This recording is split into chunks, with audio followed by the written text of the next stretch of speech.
നമസ്കാരം, പുതിയൊരു വീഡിയോയിലേക്ക് സ്വാഗതം. ഇന്ന് വളരെ സങ്കടകരമായ ഒരു വാർത്തയാണ് നിങ്ങളോട് പങ്കുവയ്ക്കാറുള്ളത്. നമ്മുടെ അയൽരാജ്യമായ പാകിസ്ഥാനിൽ 130ഓളം പിഞ്ചു കുട്ടികൾ HIV ബാധിതരാണ്, എയ്ഡ്സ് ബാധിതരാണ്. നമുക്കറിയാം അവരുടെ ജീവിതം എന്തായിരിക്കുമെന്ന്. ഈ കുഞ്ഞു വയസ്സിൽ എയ്ഡ്സ് ബാധിച്ചു കഴിഞ്ഞാൽ അവരുടെ ജീവിതം എന്താവും? എങ്ങനെയാണ് ഈ 130 കുട്ടികൾക്ക് എയ്ഡ്സ് ബാധിച്ചത്? അവിടെ ആവശ്യത്തിന് സിറിഞ്ചുകൾ കിട്ടാനില്ല. ഒരേ സിറിഞ്ച് ഉപയോഗിച്ച് ഒന്നിലധികം പേർക്ക് ഇഞ്ചക്ഷൻ കൊടുക്കുമ്പോഴത്തേക്ക് പറ്റിയ ഒരു പിഴവാണ്. ഈ സിറിഞ്ച് മാത്രമല്ല, മറ്റ് ജീവൻ രക്ഷാ ആവശ്യത്തിനുള്ള പല ഔഷധങ്ങളും പാകിസ്ഥാനിൽ കിട്ടാനില്ല. നമ്മുടെ രാജ്യത്തെ സപ്പോർട്ട് ചെയ്യുമ്പോൾ പോലും പാകിസ്ഥാന് വെള്ളം നിഷേധിച്ച നടപടിയിൽ വ്യക്തിപരമായിട്ട് എനിക്ക് വിഷമമുണ്ട്. കാര്യം ഇത്തരം നടപടികളുടെ ഫലം അനുഭവിക്കേണ്ടി വരുന്നത് നിരപരാധികളായ ആൾക്കാരാണ്. ഭക്ഷണമില്ല, വെള്ളമില്ല, ആയുധങ്ങൾ മാത്രം ഉള്ള ഒരു രാജ്യമായിട്ട് മാറുകയാണ്. ലോകത്താദ്യമായിട്ട് ആർമിക്കാരുടെ റേഷൻ പോലും വെട്ടിക്കുറച്ചൊരു സർക്കാരിന് നമുക്ക് ചിന്തിക്കാൻ സാധിക്കത്തില്ല. പക്ഷേ അവർ ഇടപെടുന്നത് ഇറാനും അമേരിക്കയും തമ്മിലുള്ള യുദ്ധത്തിൻ്റെ ഇടനിലക്കാരായിട്ടാണ് അവർ അവതരിക്കുന്നത്. 1 കിലോ തേയിലപ്പൊടിക്ക് അവിടുത്തെ വില ഏകദേശം ഇന്ത്യൻ രൂപ 7000 രൂപയാണ്. 1 ലിറ്റർ പാല് വേണമെങ്കിൽ ഇന്ത്യൻ രൂപ ഏകദേശം 400ഓളം രൂപ കൊടുക്കണം. അപ്പോൾ നമുക്കറിയാം അവിടുത്തെ ദാരിദ്ര്യത്തിൻ്റെ അവസ്ഥ എന്താണ്.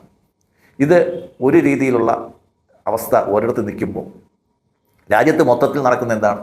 1 ലക്ഷത്തോളം പേരുടെ പ്രകടനമാണ് മിനിഞ്ഞാന്ന് പാക് ഒക്കുപ്പൈഡ് കാശ്മീരിൽ നടന്നത്. അവിടുത്തെ ജനങ്ങൾ അവിടുത്തെ കാശ്മീരികൾ അവിടുത്തെ സർക്കാരിനെതിരെയുള്ള മുദ്രാവാക്യമാണ് വിളിക്കുന്നത്. ഞങ്ങൾ പാകിസ്ഥാനികളല്ല എന്ന് പറയാൻ നമ്മൾ ഓരോരുത്തരും നമ്മൾ ഇന്ത്യക്കാരാണെന്ന് അഭിമാനത്തോടെ പറയുമ്പോൾ ഞങ്ങൾ പാകിസ്ഥാനികളല്ല, ഞങ്ങളെ പാകിസ്ഥാനികളെന്ന് വിളിക്കുന്നത് ഞങ്ങൾ അധിക്ഷേപിക്കുന്നതിന് തുല്യമാണ് എന്ന് പറഞ്ഞു തുടങ്ങിയ ഒരവസ്ഥയിലോട്ട് അവരുടെ രാജ്യം പൊയ്ക്കൊണ്ടിരിക്കുകയാണ്.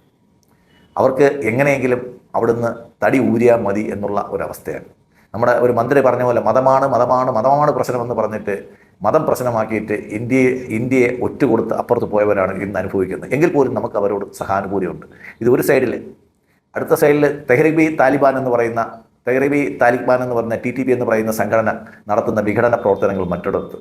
ബലൂചിസ്ഥാനിലെ കുഞ്ഞുങ്ങളുടെ ശവശരീരത്തിന് കാവലിരിക്കുന്ന അമ്മമാർ.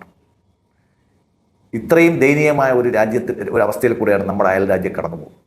അപ്പോഴും അവിടുത്തെ മിലിറ്ററി നയിക്കുന്ന ഗവൺമെൻറ്റിന് യാതൊരുവിധ കുലുക്കവുമില്ല, ജനങ്ങളോട് യാതൊരുവിധ കടപ്പാടുമില്ല. മാത്രമല്ല ഇന്ത്യയുടെ കൈവെട്ടും, ഇന്ത്യയുടെ തലവെട്ടും, ഇന്ത്യയെ പാഠം പഠിപ്പിക്കും, ഇങ്ങനെയൊക്കെയാണ് അവർ പറഞ്ഞു നടക്കുന്നത്.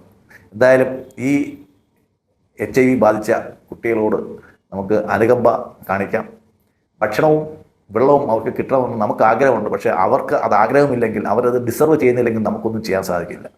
എന്തായാലും സിന്ധു നദീജല കരാർ പുതുക്കണ്ട എന്നുള്ള ഇന്ത്യൻ ഗവൺമെൻറ്റിൻ്റെ നയത്തിന് പൂർണ്ണമായിട്ടും നമ്മൾ പിന്തുണ കൊടുക്കുമ്പോൾ തന്നെ അവർക്ക് ജീവൻ നിലനിർത്താൻ ആവശ്യമായിട്ടുള്ള ജലം കൊടുക്കണമെന്ന് തന്നെയായിരുന്നു എൻ്റെ വ്യക്തിപരമായിട്ടുള്ള അഭിപ്രായം. നന്ദി, നമസ്കാരം.